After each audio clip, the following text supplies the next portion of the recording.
I woke up in a Melbourne hotel room at 3 a.m. to find my husband's wedding ring on the nightstand and a note that said, "Consider this your extended vacation. Figure out your own way home." My name is Sarah, and I'm a 29-year-old marketing coordinator from Phoenix, Arizona. What I'm about to tell you happened 6 months ago, and it completely changed how I see trust, marriage, and my own strength. I thought I knew the man I married 3 years ago.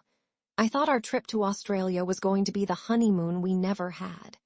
Instead, it became the most humiliating and ultimately liberating experience of my life. Let me back up to how this whole nightmare started. My husband Jake worked in tech sales, always bragging about his big deals and expensive client dinners. He made decent money, definitely more than me, and he never let me forget it. "Don't worry about the bills, babe," he'd say whenever I tried to contribute more to our joint account. "Just focus on your little marketing projects." That should have been my first red flag, but I was young and thought his financial control was just him being protective.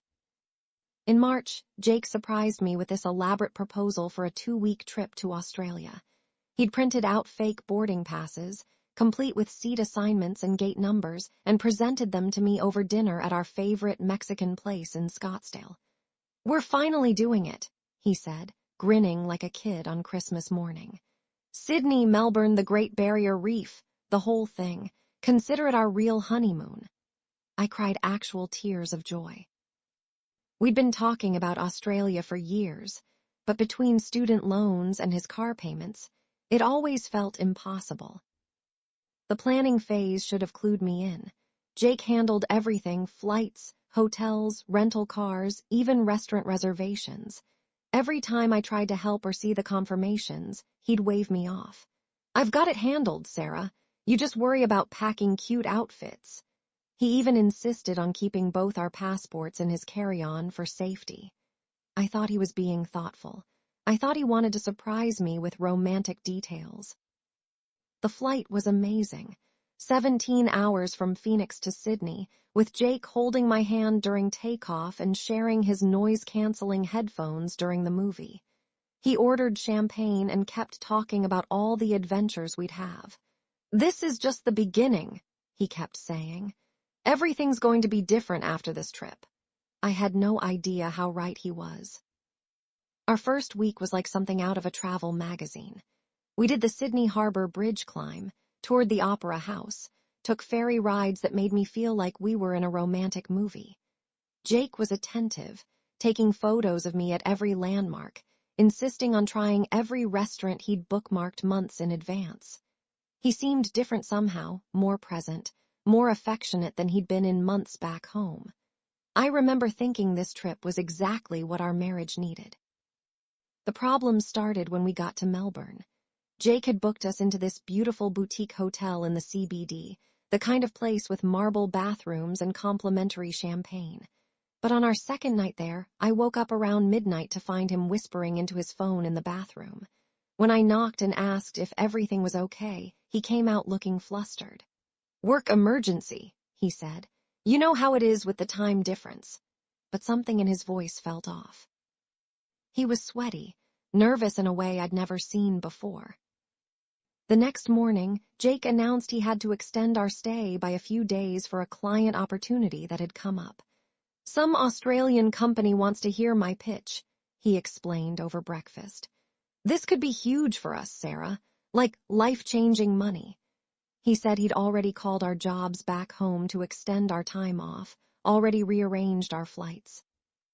I was annoyed that he'd made these decisions without consulting me, but I figured a few extra days in Melbourne wasn't the worst thing in the world. That's when his behavior got really strange. He started leaving early in the morning for these mysterious meetings, coming back late smelling like expensive restaurants and alcohol. When I asked about his day, he'd give vague answers about networking and building relationships. He stopped wanting to do touristy things together, claiming he needed to focus on business. I spent 3 days wandering Melbourne alone, taking selfies I couldn't even post because our international plan was limited. On what I thought was our last night, Jake seemed different again, almost manic. He insisted we go to this expensive steakhouse he'd found, ordered bottle after bottle of wine, kept toasting to new beginnings and unexpected opportunities. He was touchy, emotional, telling me how much he loved me and how I'd understand everything soon. I thought he was just drunk and excited about whatever business deal he was working on. I went to bed around 11 p.m., exhausted from the wine and confused by Jake's weird energy. That's when I woke up at 3 a.m. to find him gone. The note was typed and printed, like he'd planned it in advance. "Sarah, I know this seems sudden, but I've made some decisions about my life that don't include you. Consider this your extended vacation. Figure out your own way home. The room is paid for 3 more nights. Don't try to contact me. Jake." Next to it was his wedding ring, his phone, and exactly $200 Australian dollars in cash.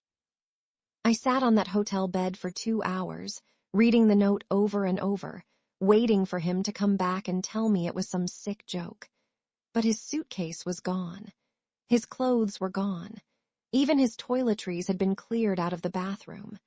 The only thing he'd left behind was a single phone charger and my own passport, which I realized he must have taken from his bag while I was sleeping. The panic that set in was unlike anything I'd ever experienced. I was literally on the other side of the world, with $200, no return flight, and no way to reach anyone back home because my phone plan didn't work internationally. I tried calling the front desk to ask about Jake's checkout, but they said they couldn't give me information about other guests. I tried calling the airline to see if I could change my return flight, but without Jake's confirmation number or payment information, I was stuck. That first day was the lowest point of my entire life. I spent hours crying in the hotel lobby, trying to connect to the Wi-Fi and figure out what to do. I managed to send a desperate Facebook message to my sister back in Phoenix, but because of the time difference, it was the middle of the night there. I had no idea how I was going to get home. I had no idea why my husband, the man who'd promised to love and protect me, had abandoned me in a foreign country. But here's where the story takes a turn. Because while I was sitting in that hotel lobby, feeling sorry for myself and trying not to have a complete breakdown, I started getting angry. Not just hurt or confused, genuinely furious. What kind of person plans something like this? What kind of husband researches restaurants and books hotels and smiles at you over champagne while plotting to abandon you on another continent? I decided I wasn't going to be a victim. I was going to figure out what the hell was going on. My sister finally called me back through Facebook Messenger video, and she was just as shocked and confused as I was. But she also gave me the kick in the ass I needed. "Sarah, this isn't just mean," she said. "This is psychotic. Normal people don't do this. There's something else going on here." She helped me make a plan. First, I needed to get online and start documenting everything. Take photos of the note, the hotel room, any evidence of Jake's presence. Second, I needed to contact our bank and credit card companies to see what was happening with our accounts.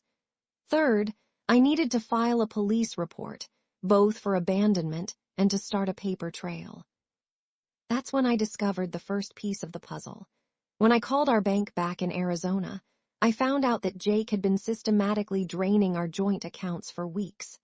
Small transfers to accounts I didn't recognize, cash withdrawals in amounts just under the threshold that would trigger alerts.